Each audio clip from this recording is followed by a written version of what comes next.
सुरुवातीला 0 आणि 5 एकक स्थानी असणाऱ्या संख्यांचा वर्ग कसा काढायचा ते आपण पाहू.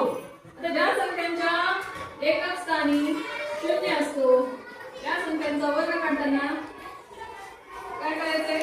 0 चा वर्ग म्हणजे काय?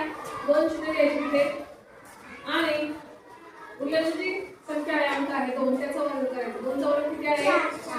4 आहे. म्हणजे 20 चा वर्ग झाला 400.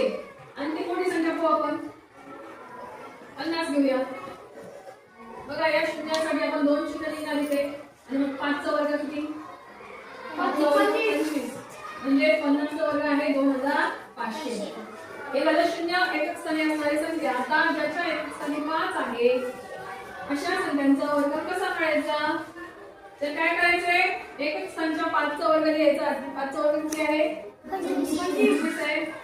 म्हणजे याचे 25. आता राहिलेला अंक जो आहे 3 त्या राहिलेल्या अंकाच्या पुढचा अंक घ्यायचा आणि त्या दोघांचा गुणाकार करायचा. आता 3 च्या पुढे किती असतात?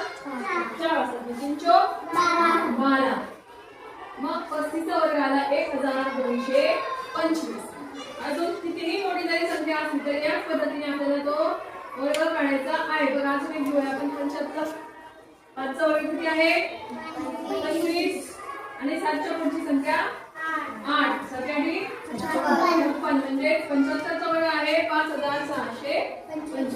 आपल्याला 0 आणि 5 एकक स्थानी असणाऱ्या संख्येचा वर्ग कसा काढायचा ते आता आपण बघूया. त्यासाठी एक संख्या घेऊया आपण या ठिकाणी 24 घेतली आपण. तर 24 चा वर्ग काढताना काय करायचं? यामध्ये एकच स्थानच्या अंकाचा वर्ग घ्यायचा. त्याचा वर्ग किती आहे? 16 आहे. आणि नंतर दशक स्थानच्या अंकाचा वर्ग घ्यायचा 4 आहे. किती झालं माहिती आहे? 416. आता या 6च्या खाली 0 मांडायचं आहे. बेरीज करण्याआधी आपल्याला या 2 चा आणि 4चा गुणाकार करायचा आणि त्याची दुप्पट करायची आहे.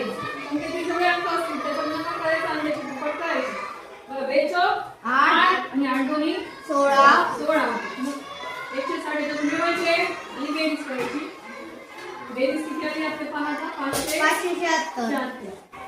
24 चा वर्ग आलाय 576. आता चा वर्ग कमी येतो. बघा अशा संख्या पण बघूया आपण. बघा इथे 52 चा वर्ग काढायचा आहे. या ठिकाणी एकच संख्या अंक 2 आहे. 2 चा वर्ग किती येतो? 4 येतो. पण तो 4 मांडताना आपल्याला 2 अंकामध्ये मांडायचे. मग अगोदर आपण काय करायचंय? 0 4 असं मांडूया आणि राहिलेला जो अंक आहे 5 त्याचा वर्ग किती